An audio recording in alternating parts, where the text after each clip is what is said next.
Hey has-beens, day 18. It is before dawn, Saturday, January 18th, 2020. It's actually quite early. It's about 4:15 in the morning, and I have concluded my run for the day. Jeremy, normally you get up at 5.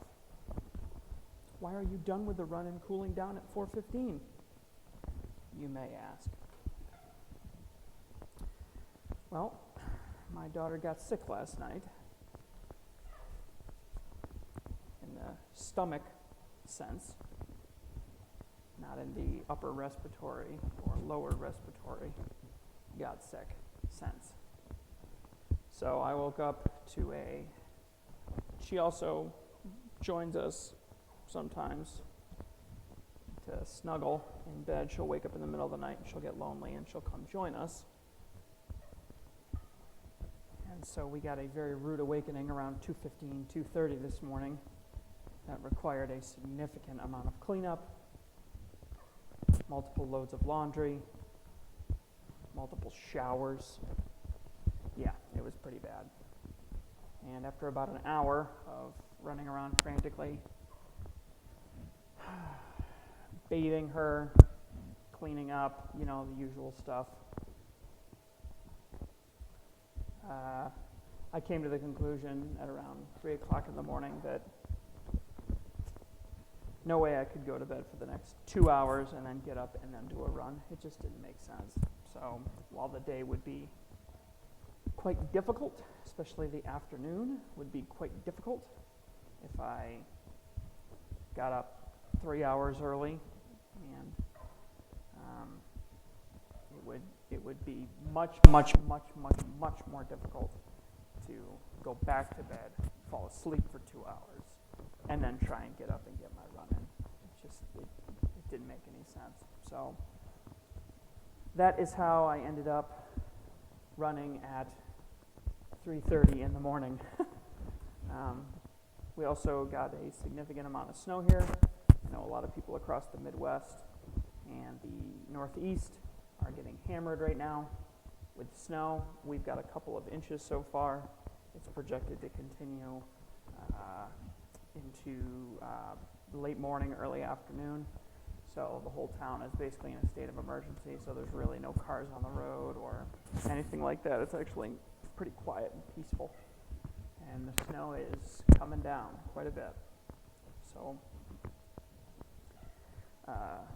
getting out later this afternoon or even this evening after my wife gets out of work just is not really an option. So, just another example of how discipline equals freedom, because over the last 17 days I've managed to have the discipline to get myself up at 5 o'clock in the morning.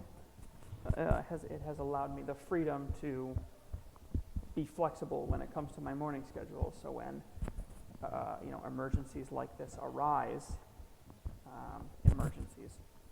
not really an emergency, but an unexpected or unforeseen monkey wrench gets thrown into the plan, which was to get up at 5 a.m. and go through my normal routine. I have the freedom to be flexible and to absorb that externality and and be able to handle it. So, discipline equals freedom. I think that's the lesson of the day. The run went okay, just about the same. Actually, I felt a little bit better because I had been up and active for about an hour before I hit the treadmill, as opposed to 20 minutes, 15, 20 minutes, which is the usual. Definitely made the first mile or so of the run easier.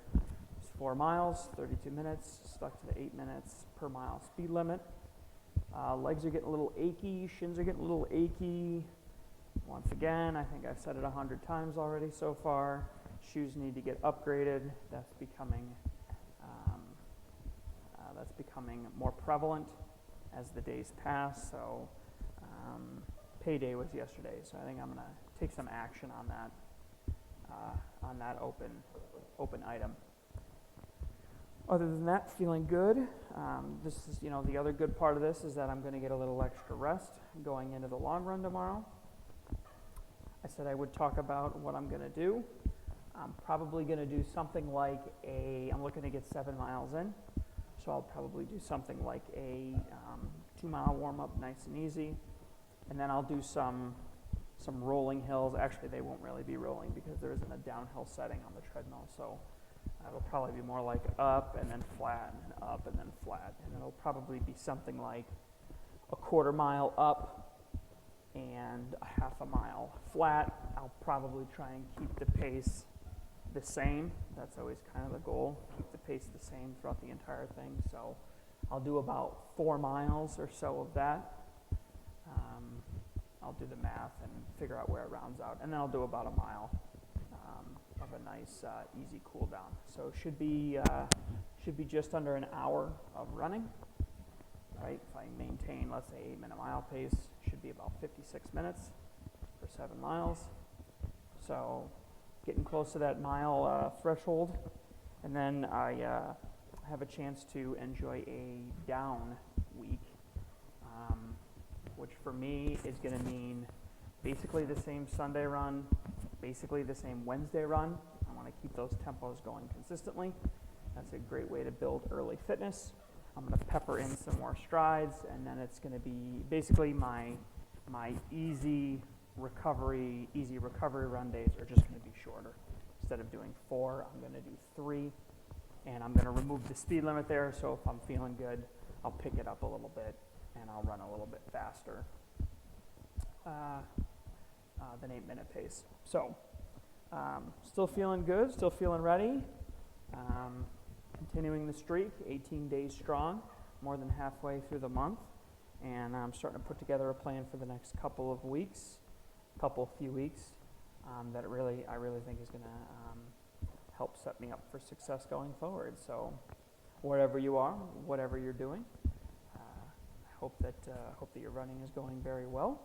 And if you are getting pounded by snow, now's a great time to get out for a nice slow run. I wouldn't get out and do a fast, workout or anything like that outside, but I really loved running in the snow, especially when the road's got a couple of inches on it. There really aren't too many cars out because everybody's avoiding it, and it looks like you're on the Millennium Falcon,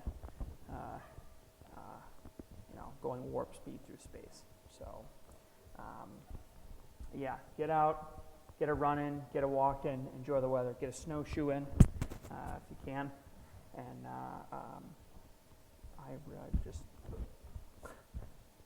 sorry guys, it's really early.